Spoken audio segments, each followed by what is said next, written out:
Joined now by Chronic Hoosier. How's it going, man? I saw that you guys had a new, it seemed like it was new. Mind your banners out. Are you, we was have that kind of Zach and Dustin? We've kind of slid Dustin into that seat here. One, availability wise, two, they like to get a company man in there and plug both sides of the HT, the Indy Star thing. But more than anything, Zach and I have just had a hell of a time linking up together this semester. Zach now for the first time juggling multiple babies under his roof. So we're still working on getting together. I don't think it's done for good, but it's just a lot easier for those guys, sitting in the press box after they filed the reports just to burn one real quick and get some multimedia content out. But Dustin's doing a killer job. By burn a pod. Meaning cutting. By burn a pod. I'm not going to throw the guys under the bus. I love that. I love that. Burn a pod. I love that. Hey, let's go burn a pod. I like that. Still sounds. Still has the good sound to it. Sounds dangerous. Three. Yeah, making some bad decisions.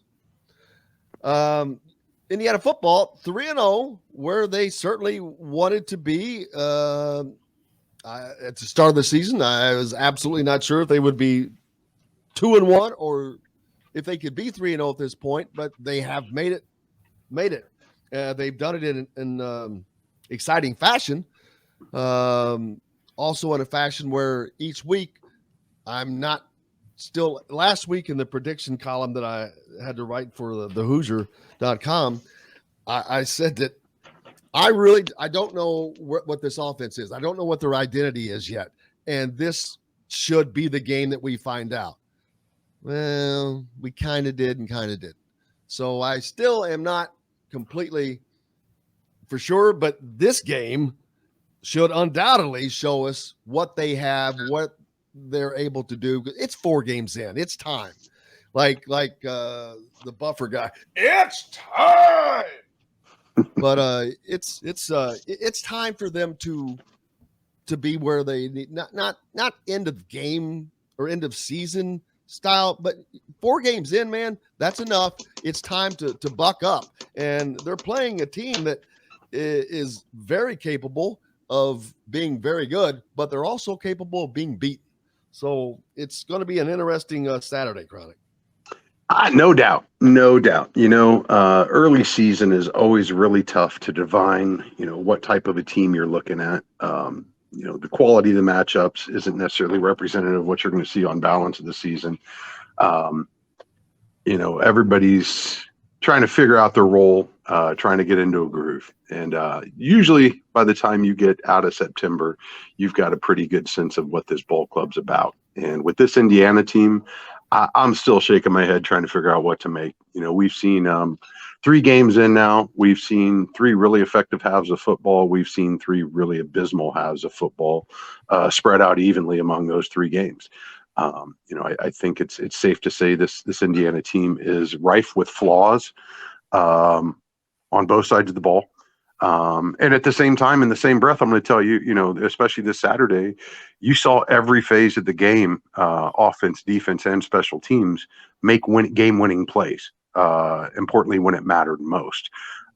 It was certainly an improbable victory. It was certainly maddeningly close. We said it last week. I felt like Indiana's defense was going to get probably its stiffest test to this point, and I think that was pretty accurate. I didn't think Indiana's defense could be as porous as we saw. I didn't think some of the assignments could be blown as wide open as what we saw. But in typical Tom Allen defensive fashion, they were able to withstand the blows and kept themselves in a position to win. So, there's no style points, at least not in this day and age. But at the end of the day, I don't know how much confidence it really inspires going into Cincinnati, other than the fact we have witnessed an Indiana team that 3 times in a row now has consecutively found a way to win the game when it matters most. And, if there's any metric that's most important in football, and Lord knows there's a bucket load of stats, it's the ultimate outcome at the end of the game that matters most. And in that regard, Indiana has been remarkably successful so far this season. Kind of a unique thing, Dustin, real quick. that Zach, I think, was one of the first to send this out but on a tweet, but it's kind of funny. Indiana, Duke, Kentucky, North Carolina, Kansas, a combined 15-0 to start the football season. Yeah. And Kansas and Indiana are two of the historically worst teams in Division I football. Duke has not been a ton better. North Carolina, yeah.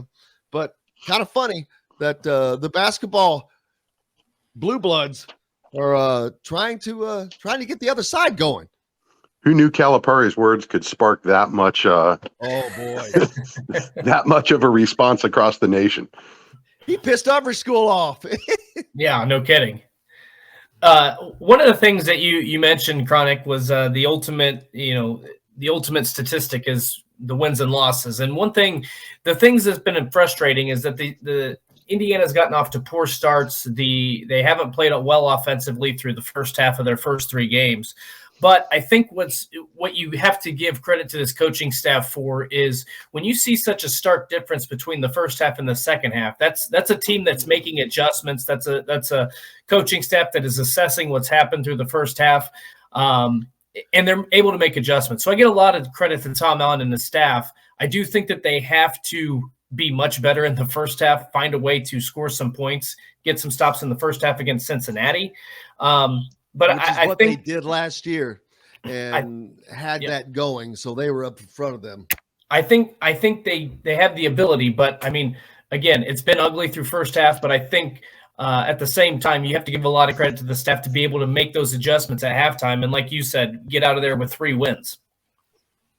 Yeah, and I think where the frustration lies, at least personally, IU's been favored in each one of the 3 games so far. And what we've seen in the 3 first halves is a team that doesn't even look like they should be 2-point dog, quite frankly. I mean, just pretty thoroughly outmatched across the board. Now, 100% agree with you that it's a wildly encouraging sign to see the way that the staff's been able to adjust, the way that the team has been able to remain engaged and competitive throughout, and put themselves in a position to win. And, I thought that was huge, not just to get the W last weekend, but for every facet of the game to have a major, major role in making that happen. The experiences like that, I think, can pay dividends throughout the season and really allow a level of synergy to build that doesn't necessarily occur when it's just the offense or just the defense that's able to make those plays. So,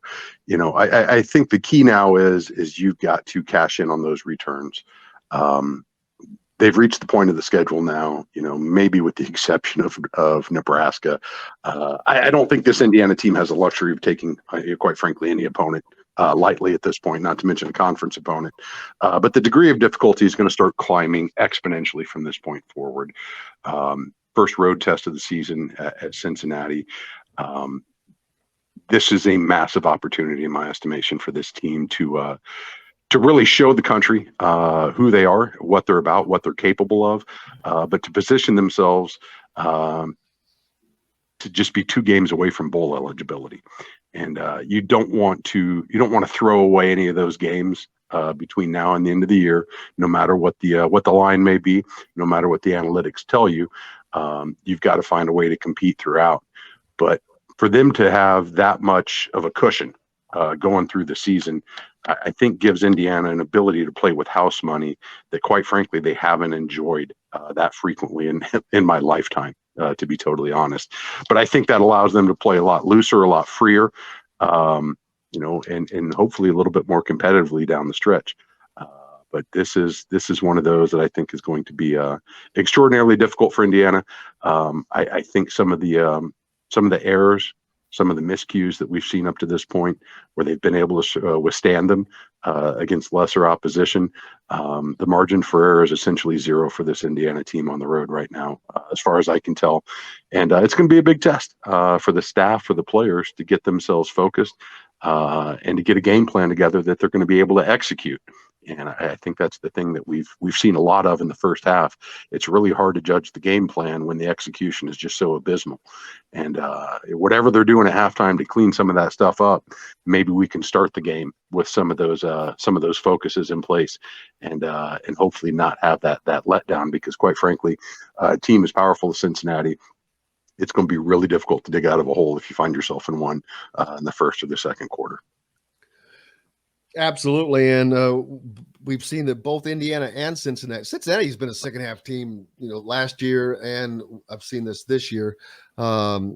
Indiana has done well with not making a ton of self-inflicting mistakes, but they've hurt themselves with poor tackling, a non-existent running game, and those things. And I don't know if they can get all of that cleaned up in that quickly, because the competition is way ramped up. Cincinnati, they have to win this game for them as well. They can't afford to lose to Indiana if they want their season to be what it wants to be. Indiana could afford to lose the loss, I guess you could say, but what it would do with a win, I don't want to say it would guarantee bowl eligibility, because that would be dumb to say, but it, like you mentioned, you put yourself in a position to be 2 games away from that.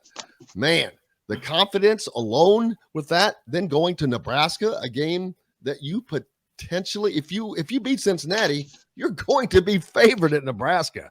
How crazy is that? But that's putting the cart before the horse. But Indiana has got to get the tackling under doing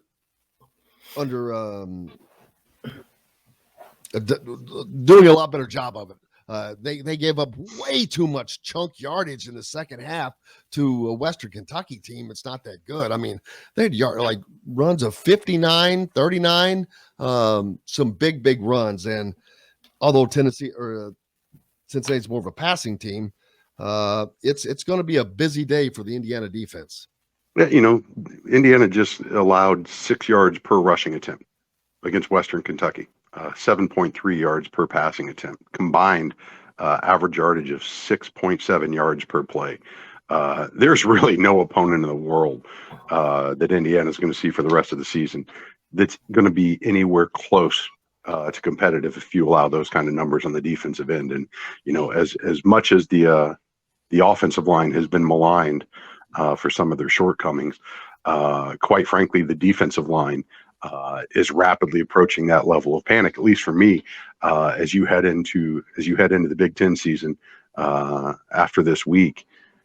You cannot afford to surrender both sides of the trenches like that. You just can't. You will not find yourself competitive in any game against any opponent for the remainder of the season. So on the road against probably your best opponent to date is going to be a great time to show that there is some improvement that can be had there, because otherwise it's going to get extraordinarily difficult for Indiana to find points and wins going forward for the remainder of the season.